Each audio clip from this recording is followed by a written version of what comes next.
It is said that bread is a staff of life. Bread can be made from different grains and made into different shapes. And the process, while lengthy, can produce warm, wonderful, and delicious results. Today, we will show how you can make tasty challah bread.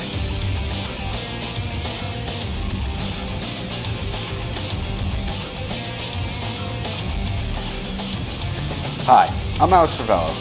For many of us, a festive meal may begin with or include a nice hearty bread. One of the more popular breads you may see at the bakery today is challah. We are going to show you the process of how challah is baked. It will start with just some sugar and salt and see it rise to a fully delectable and delicious treat. Our baker is Arnold Weiss, a retired engineer who has turned challah baking into a labor of love.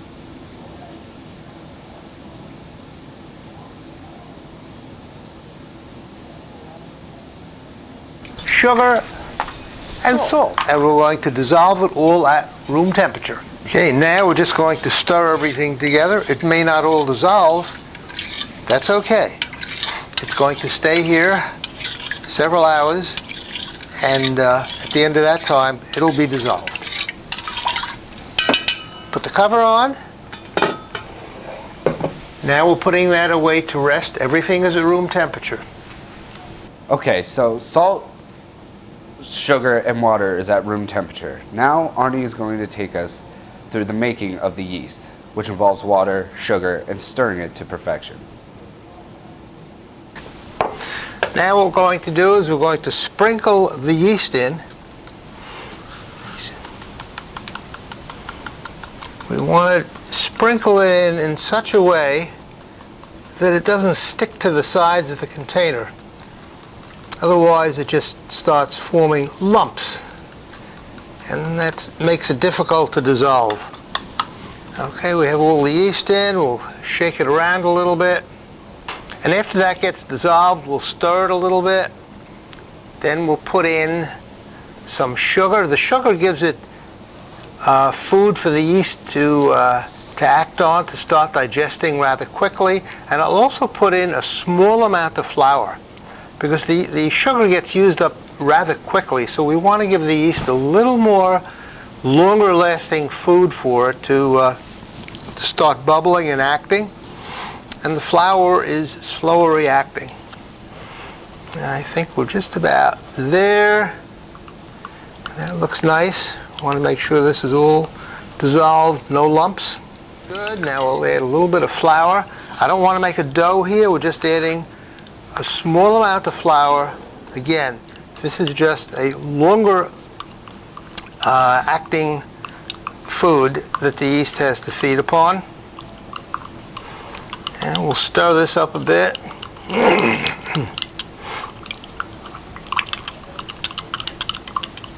A little more. Again, I'm not making a dough at this point.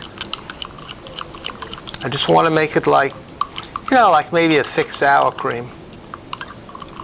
And then what we're going to do is we're going to cover it lightly with some plastic wrap and give it about 5 minutes or so, and you're going to see it's all bubbly and frothy, and it has risen pretty much to the top of this measuring cup that I have here, which shows that the yeast is indeed alive, well, and ready to do the rest of the job in making our challahs.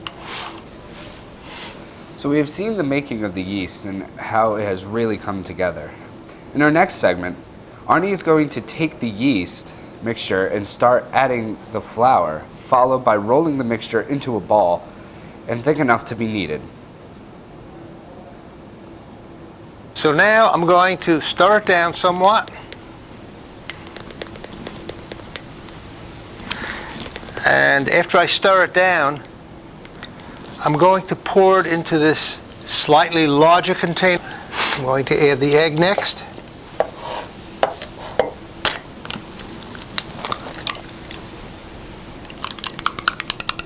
Add the egg into the yeast mixture.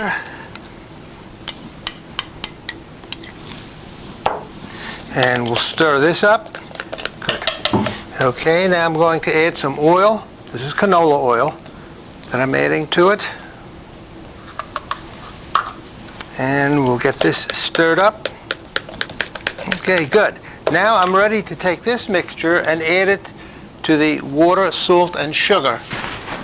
And now we're going to add the yeast mixture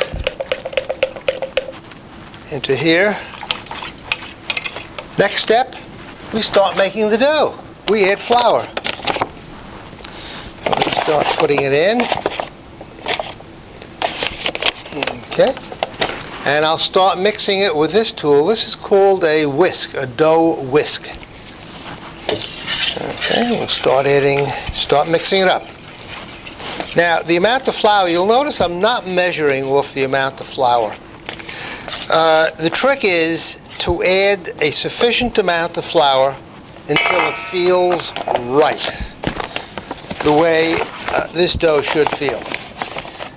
At one extreme level, it's like a cake batter. It's not a stiff dough. At the other extreme, if I add too much flour, it's going to be dry like a brick. So we want to be someplace in between.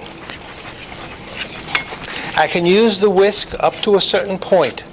When the dough gets too stiff, we're just going to use the hands.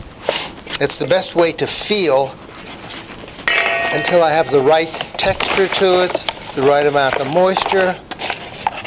And the reason you can't measure the flour is that depending upon the weather, the temperature, and the humidity, that the flour will absorb moisture from the air. So you really can't just put in a fixed amount of flour. It'll be different on different days. The type of flour will vary, the brand, you will vary the amount that you need to get the right kind of a dough. You can see it's starting to come together now. Man, that looks good. It's certainly thick enough. What we've seen is that besides what we've shown is you also get to know how thick or thin you want the ball of flour and yeast to be. Next, the dough got thick enough that it was put into a kneading machine for a few minutes. Remember, we started with sugar, salt, and water, made a yeast mixture, added our flour, rolled it into a ball, and kneaded it through the machine, along with several timeouts to allow the dough to shape and reshape. Now we have to shape the dough and braid it. That one there. As we see there are 6 strips of the dough laid out on the board. Arnie is now rolling the strips, and we will watch it as he joins them together. Once they are lashed together, Stuck together. Arnie is going to start Here. twisting them together until he gets the shape that he wants them to be. Put this one here. We'll let Arnie take it from there.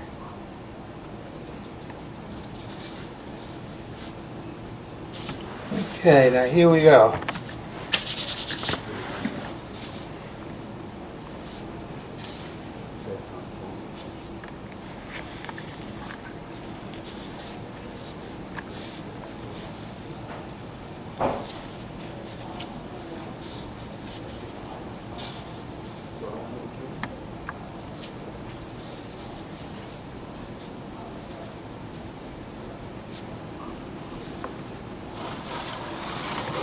Now this is the tough part. When you have unequal ends left and you don't know what to do with them, so I just kind of wrap everything together. I saw a professional do this once, and when they got to the end and they had some stuff left over, they just took a knife and cut off the whole end nice and cleanly, so they wound up throwing out all that dough, which I don't want to do. Yeah, there we go. That doesn't look too bad. How about that? How about that? Once it gets some rest and shape, we put the challah into the oven. About 25 to 30 minutes later, the moment has come. We now take the challah out of the oven for presentation. So in summation, we started with sugar, salt, and water. We added yeast, 1 egg, and canola oil. As we moved along, we poured in and mixed the flour, shaped it into a ball, put in the kneading machine, braided and baked it, and now it's time for the real test. Holla if you love challah. This is our show. I know it's not polite to eat on camera, but you know. I'm Alex Ravello. Thank you so much. And a big, big thanks to you, Arnie. Have a great and hearty day.